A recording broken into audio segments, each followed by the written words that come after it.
Hello, I'm Alex Evans, and today I'm going to teach you how to make the Evans Ancestral Spaghetti recipe. I could be disowned for this.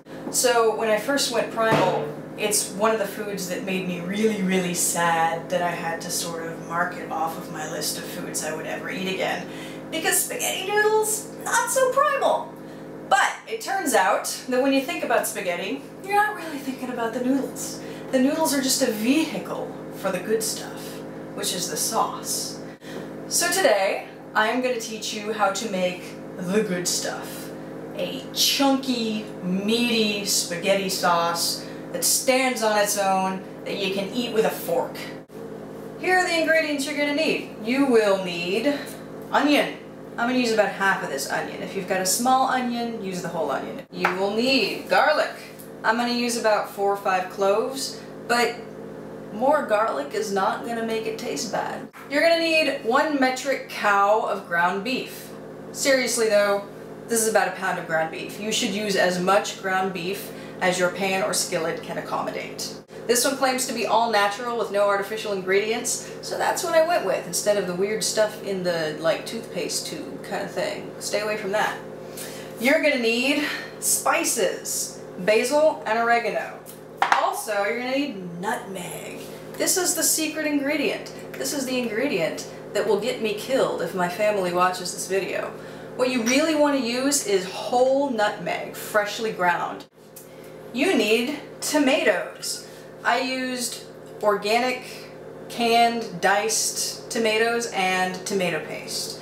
You can find nice organic BPA-free cans in the supermarket depending on where you live. That'll do fine. You need salt and pepper. You always need salt and pepper. You need salt and pepper.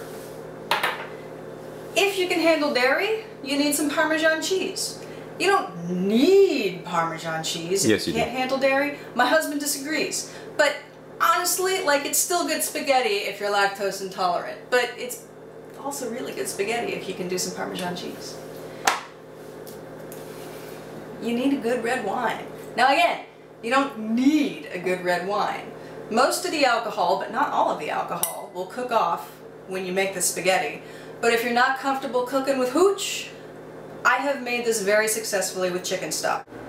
Surprise bonus ingredient, you also need parsley. You need parsley.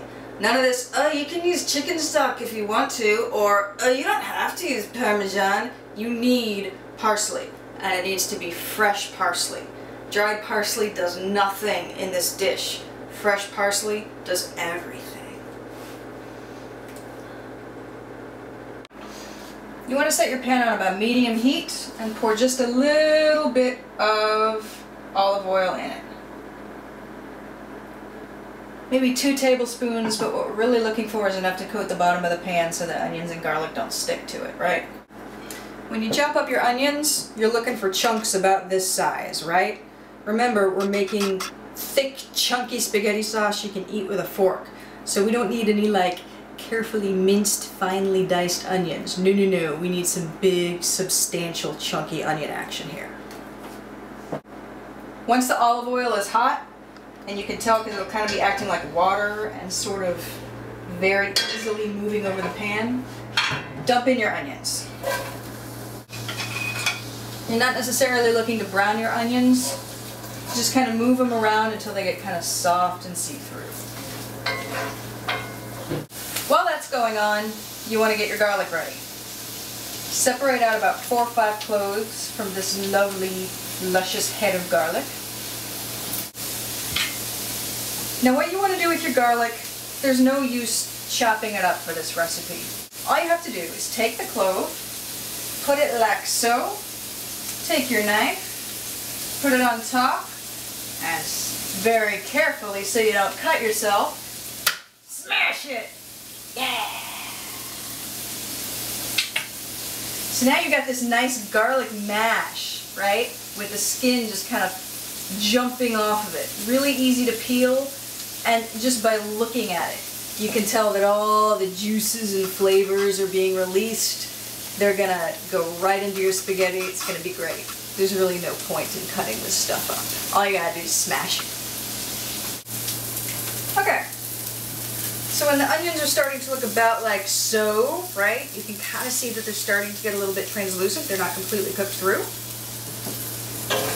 Keep them on the heat and add your garlic. You don't want to add the garlic too soon because garlic has a tendency to burn. Much, much, much easier than onions. And honestly, that's another benefit of smooshing the garlic as opposed to chopping up the garlic really fine. If it's chopped up really fine, it will burn much, much faster. But if you just smush it and throw the cloves in whole, yet smushed, it gives you more of a grace period to cook with. So push those around for a bit, and then what you want to do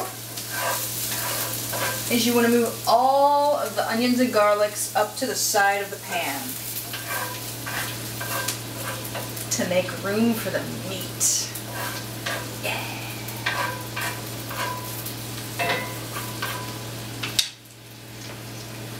Now you're going to move the pan so that this empty part is directly on the heat, and the onions and garlic are kind of off the heat so that they don't cook as fast, right? This will keep the onions from really caramelizing and getting crispy, and it'll keep the garlic from burning. Now it's time for the good stuff. So now you're just going to take little handfuls of ground beef, sprinkle them in the pan. All we're doing here is just browning the beef. We are browning the beef. Because browning isn't a word. I'm gonna edit the hell out of this video. You got little bits of beef here? Don't waste them. Make sure all the beef goes in the pan. At this juncture, you should be responsible and wash your hands because you've just handled raw beef. If you don't wash your hands, you will surely die. Now that you've washed your hands, you can safely handle your salt and pepper. This is where you want to season the meat. It's not completely cooked yet, so I give a good 8 grinds of salt.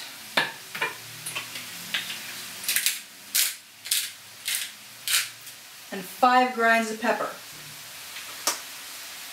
This is not gospel by any means, this is just a good start. Once you've got the entire sauce created and it's simmering and percolating, you can sort of taste test it and put more salt and pepper in as you'll need it. Push it around so it browns evenly, but once it starts to look mostly browned, go ahead and mix the onions and garlic in.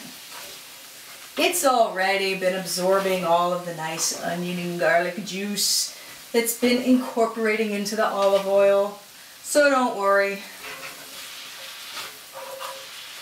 But you want to let them get to know each other a little bit better at this point. Now is where you add the spices. Start out with oregano. Start out with whatever you want, but we're starting out with oregano. You want to add about a tablespoon of oregano, which is roughly that much, if like me, you're allergic to measuring spoons. What works best is if you rub the spices in, right? This kind of bruises the leaves, it assists them in releasing their essential oils and aromas and flavoriness. That's what you want to do. After oregano comes basil. You want about twice the amount of basil as oregano. So we're going for 2 tablespoons for 2 of those little palmfuls that I just showed you. If you accidentally put in too much oregano or too much basil, it's not going to make it taste bad. Don't worry. Once that's all pushed around and incorporated, it's time for the hooch. Zinfandel. I'm going to put about a half a cup of this in.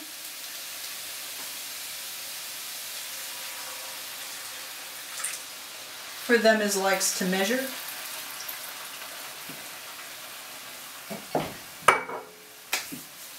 Now what this is doing is this is deglazing the pan.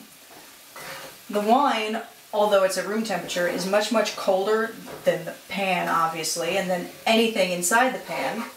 So when you pour it in, it's going to sort of loosen up all of the bits of onion and garlic and meat that were stuck to the bottom of that pan. And they're very, very flavorful. So what you want to do after you put the wine in is kind of like scrape the bottom of the pan, right? To get all of those little bits of flavor up. Once you've done that, time for the tomatoes. This is a 14.5 ounce can of tomatoey goodness. I'm going to put the whole thing in. What we have here is a 6 ounce jar of tomato paste. Put the whole thing in. Now at this point, you look at it and it kind of looks like a bunch of brown worms swimming in some kind of mystery juice with red stuff on top. Don't let that discourage you. As the tomato paste cooks down, it's going to thicken it up. It's going to be really nice. Just let it simmer. Stir it all together so that the tomato paste gets nice and incorporated. At some point, once you've got a good simmer going, and it threatens to get a little bit too excited and actually start boiling, you'll want to turn the heat down. Don't want to turn it all the way down, but just so that you're maintaining a nice simmer. While that's going on, it's a perfect opportunity to chop up your parsley. The best way to chop parsley is to start by kind of shaving it, right? So you're going to kind of drag the blade along the parsley like this. That way you get a whole bunch of leaf and not a whole lot of stem. You may still want to go through and remove some of the bigger chunks of stem like this, but you're not going to have a whole lot to do at that point. Then what you do, gather all the parsley up and try to sort of gather it into a nice tight little ball like this, right? Tight as you can. Hold it very carefully with your non-dominant hand with the fingers kind of curled in so you don't like accidentally hack them off. That would be bad. And then just kind of go through the ball, right? Chopping like that. And that gets the bulk of the chopping done, right? Now you may want to go through a couple of times in the other directions like that. Helps to sort of put the point of the knife right here, your hand right there, and just kind of mill through like that.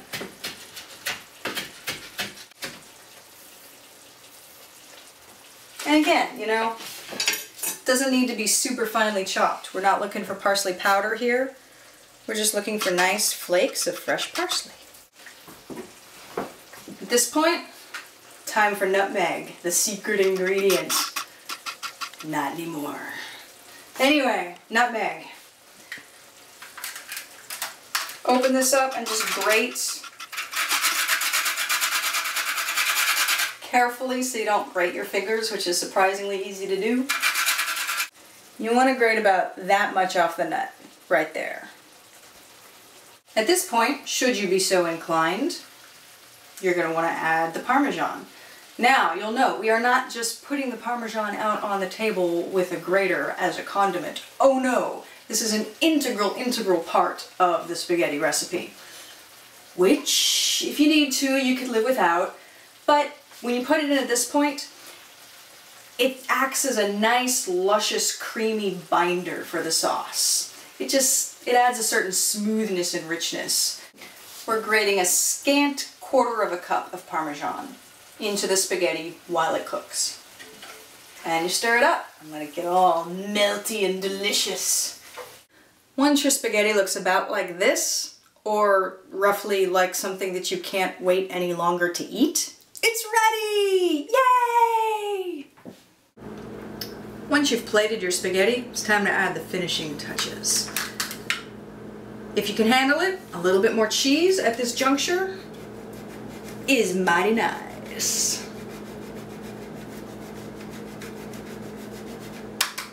Just sprinkle it on there like snow. Do that first and it'll have a chance to melt a little bit. After the Parmesan, it's time for that lovely fresh parsley that we chopped up not too finely. Sprinkle a bit on. And